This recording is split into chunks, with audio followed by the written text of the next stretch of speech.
Kalau saya mempunyai satu botol,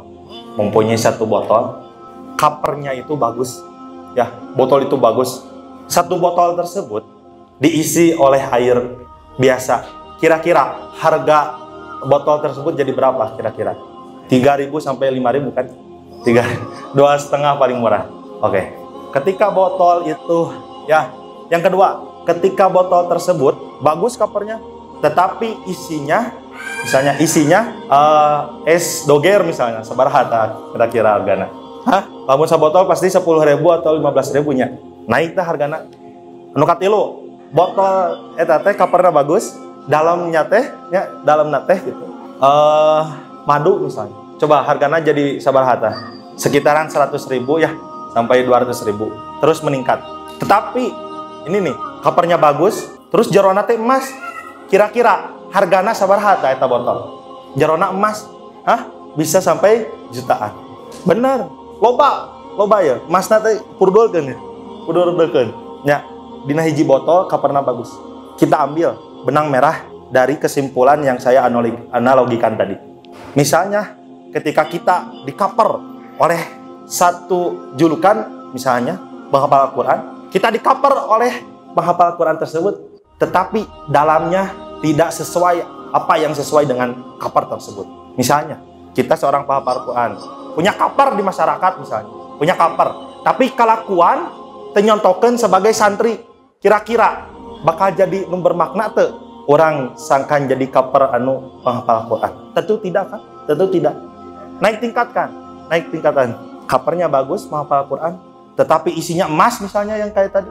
Nah, kita punya cover yang bagus sebagai penghafal Al-Quran, terus akhlak kita mencerminkan apa sesuai dengan karakter tersebut, cover tersebut. Mau dijatuhkan atau mau dilempar, gitunya, tetap jerona ge emas, jerona ge bermakna. Coba ayeuna botol anu jerona emas dialungkeun ka cai kolomberan misalnya, apakah akan menjadi emas atau berubah? Tentu akan menjadi emas gitu, tidak akan berubah. Nah, begitupun kita di-cover oleh penghafal Al-Quran, tentu nilai kedudukan kita harus sesuai dengan cover tersebut. Oke, itu sebagai prolog. Yang saya ingin ceritakan, ada salah satu guru di media sosial, gitu ya, di media sosial viral.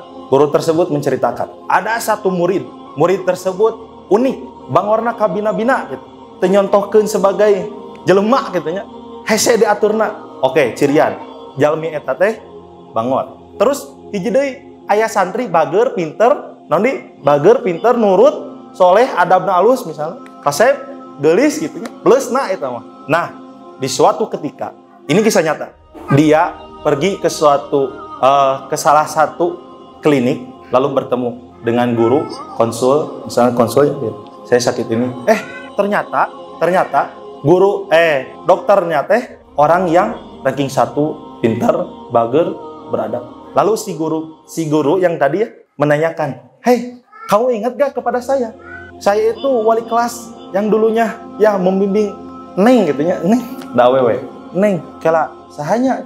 So, perasaan guru bertemu dengan sosok gitu, yang dulunya dimanja karena dia berprestasi, pintar, baik, tetapi di kemudian hari dia kosong. Dia tidak ingat, sedikit ingatnya. Saya itu ibu ini, ibu anu disebutkan. Lalu si Neng tersebut teh cenanya si Neng teh langsung gitu, "Oh, nya itu hungkul." Coba bayangkeun, guru nu baheulana dimanja gitu nya, si murid eta teh dimanja, tapi di suatu hari kemudian bertemu sudah jadi jelema gitu nya secara duniawi mah, tapi kitu kalakuan. Nah, lalu si guru tersebut di kemudian harinya lagi bertemu, mogok di jalan, mendorong motornya sudah jauh, berada di luar kota. Si ibu tersebut selalu meminta tolong di pinggir jalan. Ya, melambaikan tangan gitunya meminta tolong kumaha we. Tidak ada yang menolong. Lalu datang sosok 2 orang pemuda. Dia melihat bujang keneh, jika orang bujang keneh gitu. Ningali gitunya nempokeun Ibu Sri cenah. Ibunya jadi disebut. Ibu ieu, ibu anu cenah. Oh, nya cenah. Saha ieu teh cenah.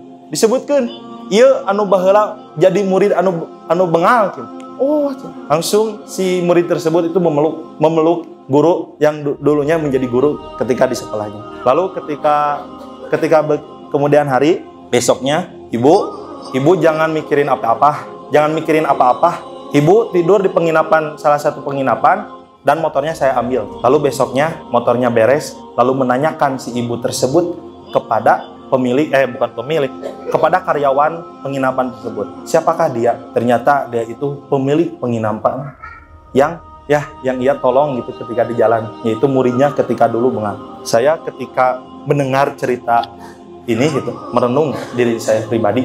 Memang diri pribadi gitu, saya sendiri mencontohkan kepada guru-guru ketika dulu gitu ya, sering gitu merenung, nah baheula teh urang beki ka guru gitu. Lalu ketika penyesalan itu datang, kenapa guru saya tidak menghargai guru ketika dulu gitu ya. Lalu saya merenung dan saya gitu ya mempunyai cita-cita besar kepada guru saya ketika dulu yang saya tidak hargai gitu. Meskipun saya mengasihkan satu mangkok bakso gitu ya kepada guru saya, itu salah satu bentuk cinta keluarga saya kepada guru yang pernah mengajari saya. Meskipun ketika dulu saya dicap oleh guru saya, tapi uniknya guru saya tidak ada satupun guru yang mencap saya sebagai anak nakal, tetapi disebut anak soleh, anak unik. Nah, ucapan tersebut ternyata terbukti oleh Allah Subhanahu wa Ta'ala. Karena tidak selamanya orang yang jelek di hadapan kita tentu di akhir hayatnya bisa menjadi orang yang terbaik di dunia dan akhiratnya. Tidak ada kemungkinan tentunya. Dan ada satu nasihat dari salah satu tokoh ulama di Bandung, yaitu Kiai Haji Usman Solehudin. Ia mengatakan, "Keun budak banghor, keun budak teu bisa diatur. Bisa jadi budak eta teh nu bakal nulungan dingke kaharupna. Bisa jadi budak eta teh anu bakal ngasupkeun ka surga Allah Subhanahu wa Ta'ala."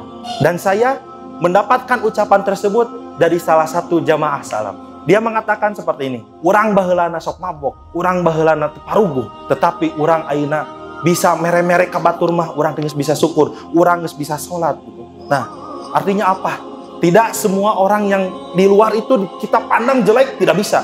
Tentu ya, yang menjadi sorotan itu kita sendiri. Kita mempunyai kaper yang begitu luar biasa. Apakah sesuai ekspektasi ketika di hadapan masyarakat? Tentu harus kita buktikan dengan Al-Quran dan As-Sunnah. Terus kita belajar mengkaji Al-Quran dan hadisnya Rasulullah Shallallahu Alaihi Wasallam. Nah, itu akan ketehnya. Kita aya persiapan mata kita. Dan saya meminta kepada media jangan di streaming, bisi ke mana wae gitu ngobrol. Nah, satu lagi, ketika tadi Ustaz Saiful menyampaikan kultum dan dikuatkan ketika khutbah Jumat, yaitu salah satu cerita, salah satu riwayat orang ingin pergi ke suatu tempat, tapi orang tersebut itu belok dulu ke tempat yang lain. Lalu oleh Allah diutus salah satu malaikat untuk menyerupai manusia. Ditanya, "Kenapa antum cenah bet hayang ka imasi heula misalnya, ka imasi Pajar heula ka Cikalong, saya teh tujuanna teh ka Purwakarta, ngan belok heula ka Cikalong misalnya, ieu mah ku bahasa urangkeun we. Konon bet di ka Cikalong heula gitu." Urang cenah. Nah, lalu malaikat itu menanyakan, "Kamu ingin ke Cikalong itu?" cenanya misalnya. Misalnya ya, ingin dikasih sesuatu ya. "Oh, itu tidak." lah. Saya ingin menemui kerabat saya gitu, teman saya di Cikalong tersebut karena Allah Subhanahu wa Ta'ala. Ingat, 7 manusia yang akan dilindungi, dinaungi gitu ya di hari kiamat nanti, yaitu salah satunya kita mencintai saudara kita tentu karena Allah Subhanahu wa Ta'ala. Tuh, Kang Dedenya. Dan lalu satu lagi, ini lalu di akhir ya, lalu disebutkan salah satu hadisnya, bisa dilihat di Kitab Bulughul Maram, Kitabul Jami, bab silaturahmi itu ya. Bisa dibaca gitu ya. Saya terek maca ngan cin salah gitu. Akhirna teh kieu, ku saya ge dijadikeun bio gitu ya di IG. Wallahu fi aunil abdi, makana abdu fi auni akhi. Allah senantiasa menolong seorang hamba sehingga hamba tersebut selalu menolong kepada sesamanya. Jadi silih nulungan nya Kang Teteh. Mudah-mudahan pertemanan ini bukan hanya sekedar di Magdis 3 tahun, tetapi pertemanan ini sampai di akhirat nanti. Ya, mudah-mudahan, karena semoga ya menguatkanlah untuk diri saya pribadi, khususnya untuk Akang Teteh umumnya gitu ya. Mudah-mudahan apa yang saya sampaikan bisa dapat diambil pelajaran meskipun hanya sedikit saja gitu. Mudah-mudahan pertemanan orang sampai ke pertemananna di akhir hayat gitu ya. Yang satu lagi, untungnya satu lagi ini kunci kesuksesan kita di dunia dan di akhirat tentunya adalah salah satunya itu ya, doa yang sering kita ucapkan untuk orang tua kita sendiri. Kalau kita ingin sukses di dunia dan di akhirat, tentu doakan orang tua dan bantu orang tua sampai titik kesuksesan. Karena saya sedih gitu ya, gitu. Kata teh Abi, karena teteh sulung Abi kedua, saya adik katilu perempuan. Teteh sekarang di terus badai nikah gitu ya, terus badai ka Bekasi gitu. Mudah-mudahan kesangna teteh ngebantuan kolot salila saya di pesantren baheula 6 tahun di Tasik gitu.